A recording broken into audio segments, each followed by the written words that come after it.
there will be a customs area, and this you can think any port here. Just think Chennai port. Okay. First, the ship will arrive to the port. Here, the ship should be landed at customs port or airport only.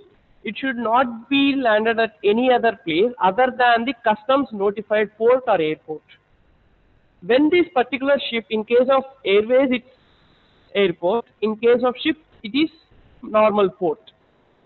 And the ship can enter into the port only after the grant of entry inwards by the customs officer. Here they will use the word proper officer of customs or customs officer, anything is same. Here there is no clear-cut demarcation between the powers like how we have in the excise. So in case of customs it varies. So that's why we will use always a customs officer or a proper officer. Then the goods can be unloaded only after grant of entry inward. So here the two events attached after the grant of entry inward, correct? So now we should know what is the grant of entry inward.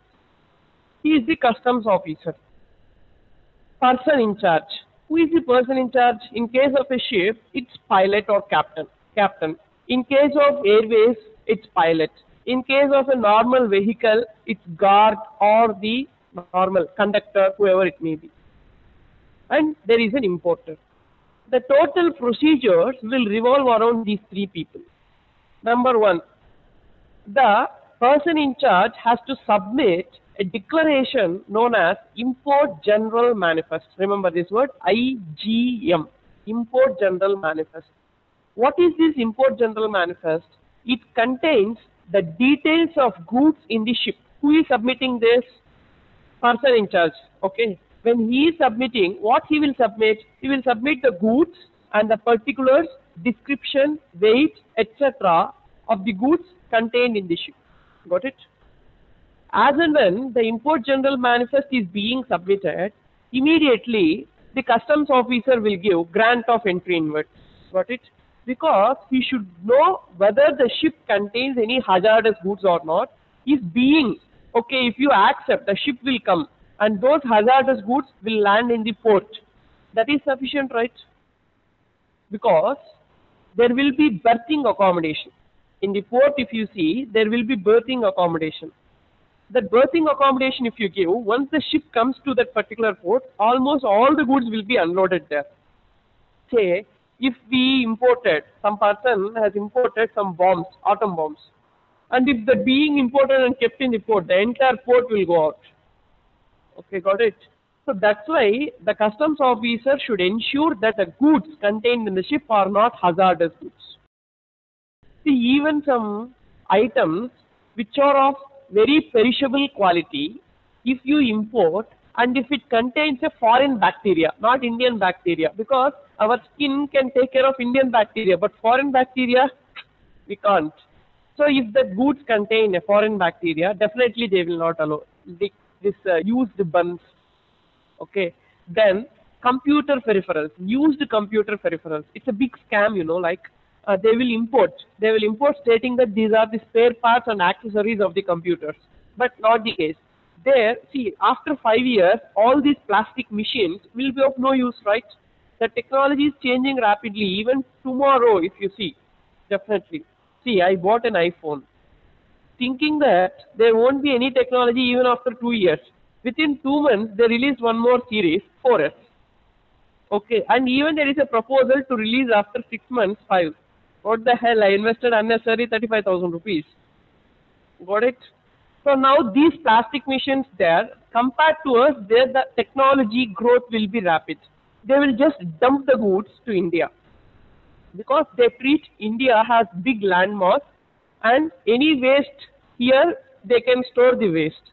So they will just send that, and when you keep here, the soil will not absorb the computer peripherals, you know that. So like this.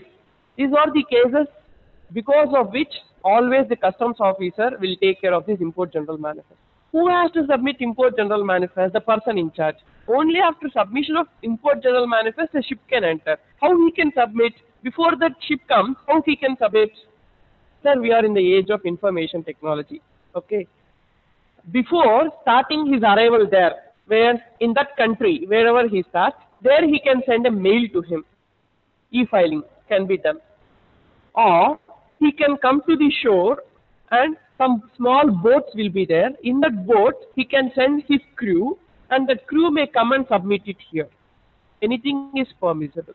Generally, 99% of the person who are coming through this airways or import vehicles, who has to submit this import general manifest? Again, I am asking person in charge. Okay. The person in charge will file the import general manifest before arrival there. At the time of arrival at a foreign country, they will submit. So now, whenever they are nearing, they will just, the coastal guard will inform this particular ship is coming.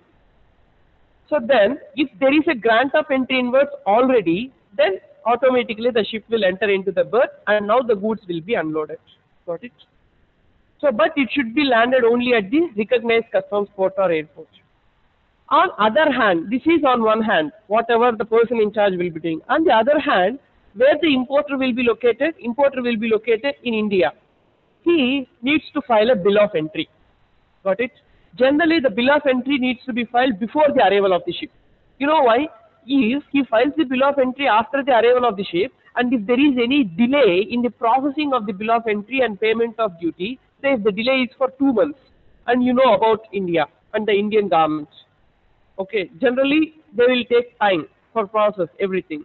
So if there is a time, 2 months or 1 month, at that time the raw materials whatever we have imported or whatever the goods we have imported may be of no use, correct? And see, generally we will be following some production schedule. If there is a delay in receipt of the raw material, the production needs to be stopped and everything will be disturbed. There is a lot of losses, both time value of money as well as the normal opportunity cost is also there. So due to that reason, bill of entry will be filed before the arrival of the vessel. As and when the ship arrives, immediately the importer can take possession of the goods and he can go out of the customs area. Now, as and when he files bill of entry and pays the proper duty and he assesses the value of the goods, then the customs officer will noting.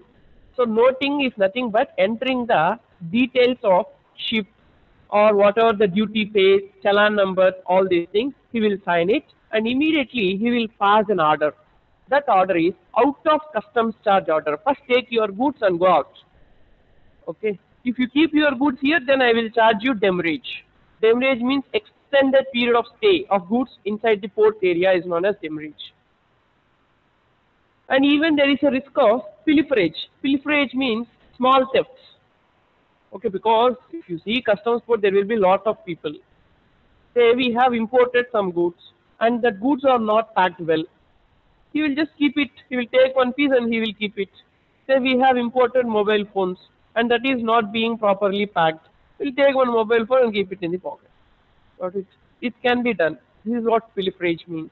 So now, importer, whenever the out of customs charge order is given, there will be some authorities, port trust authorities. He will show the out of customs charge order given by the customs officer. He will take the goods, load it into a vehicle and he will go out. Who is the person providing these services?